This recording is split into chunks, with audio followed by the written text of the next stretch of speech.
Lahore central jail में 23 मार्च 1931 की शुरुआत किसी और दिन की तरह ही हुई थी। फर्क सिर्फ इतना था कि सुबह सुबह जोर की आंधी आई थी, बहुत तेज। लेकिन जेल के कैदियों को थोड़ा अजीब सा लगा जब 4 बजे ही वार्डन चरत सिंह ने उनसे आकर कहा कि वो अपनी अपनी कोठरियों में चले जाएं। उन्होंने कारण नहीं बताया था। उनके मुंह से सिर्फ ये निकला कि आदेश ऊपर से है। अभी कैदी सोच ही रहे थे कि माजरा क्या है।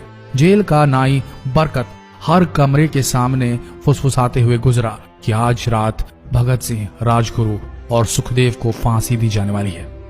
उस क्षण की निश्चिंता ने उनको झकझोर कर रख दिया।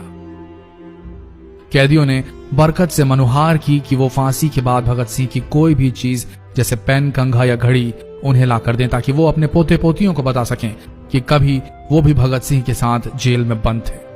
बरकत भगत सिंह की कोठरी में गया और वहां से उनका पेन और कंघा ले आया। सारे कैदियों में होड़ लग गई कि किसका उस पर अधिकार हो। आखिर में ड्रॉ निकाला गया, लाहौर कॉन्स्पिरेसी केस। अब सब कैदी चुप हो चले थे। उनकी निगाहें उनकी कोठरी से गुजरने वाले रास्ते पर लगी हुई थी। भगत सिंह उनके साथ फांसी पर लटकाए जाने के लिए उसी रास्ते से गुजरने वाले थे।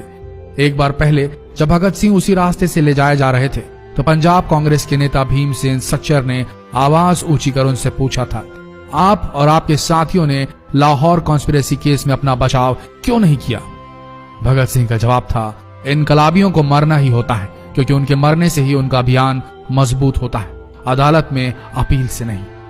वार्डन चरत सिंह भगत सिंह के खैर ख्वाह थे और अपनी तरफ से जो कुछ बन पड़ता था उनके लिए किया करते थे। उनकी वजह से ही लाहौर की द्वारकादास लाइब्रेरी से भगत सिंह के लिए किताबें निकलकर जेल के अंदर आ पाती थी। भगत सिंह की जेल की जिंदगी काफी कठिन थी।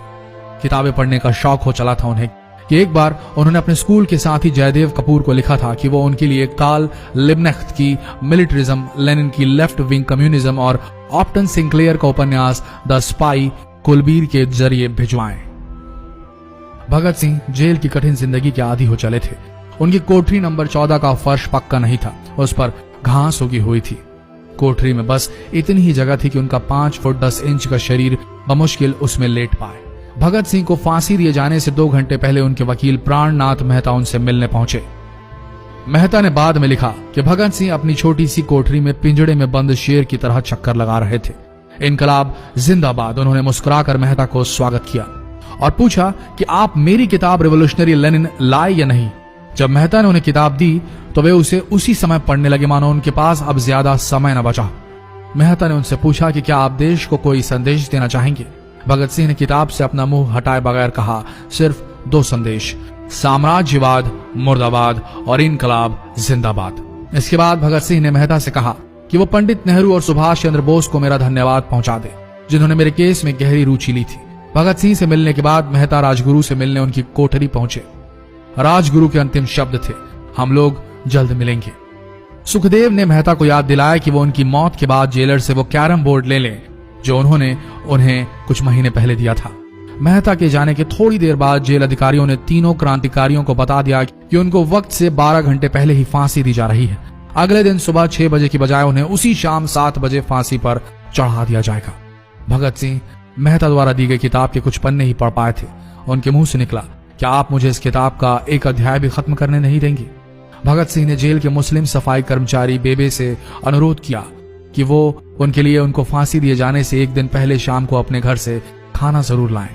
लेकिन बेबे भगत सिंह की इच्छा पूरी नहीं कर सके क्योंकि भगत सिंह को 12 घंटे पहले फांसी देने का फैसला ले लिया गया और बेबे जेल के गेट के अंदर ही नहीं घुस पाए। थोड़ी देर बाद तीनों क्रांतिकारियों को फांसी की तैयारी के लिए उनकी कोठरियों से बाहर निकाला गया। भगत सिंह, राजगुरु और सुखदेव ने अपने हाथ जोड़े और अपना प्रिय आजादी गीत गाने लगे। कभी वो दिन भी आएगा कि जब आजाद होंगे हम, या अपनी ही जमीन होगी या अपना आसमान होगा। फिर इन तीनों का एक एक करके वजन लिया गया। सबके वजन बढ़ गए थे। इन सब से कहा गया कि अपना आखिरी स्नान करें।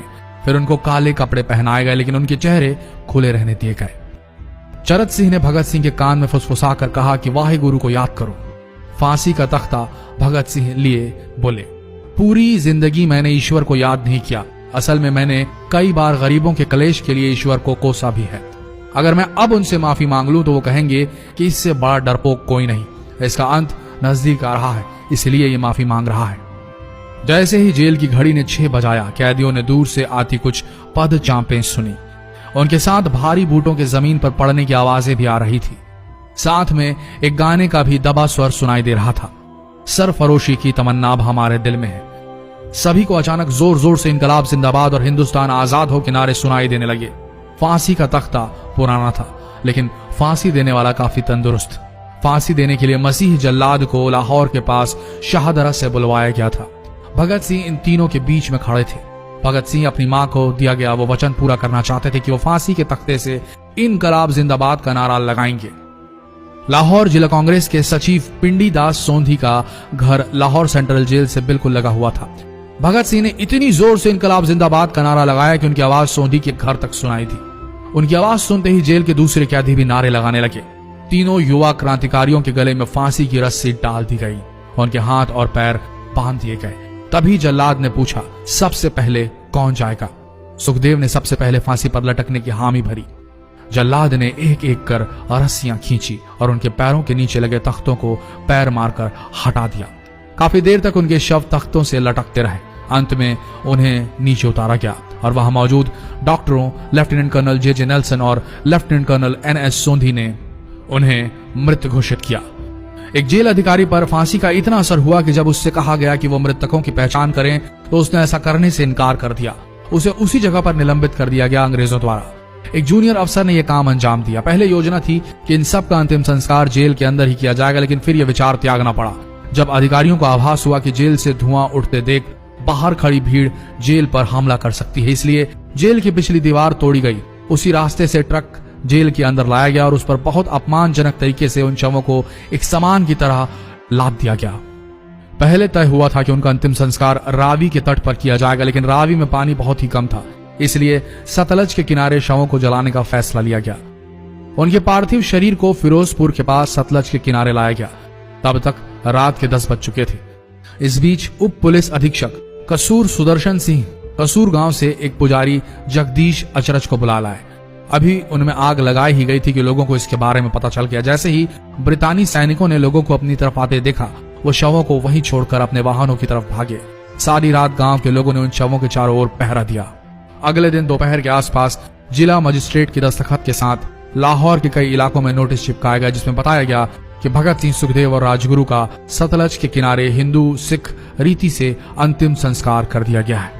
तो ये थे भगत सिंह की जिंदगी के वो 12 आखिरी घंटे।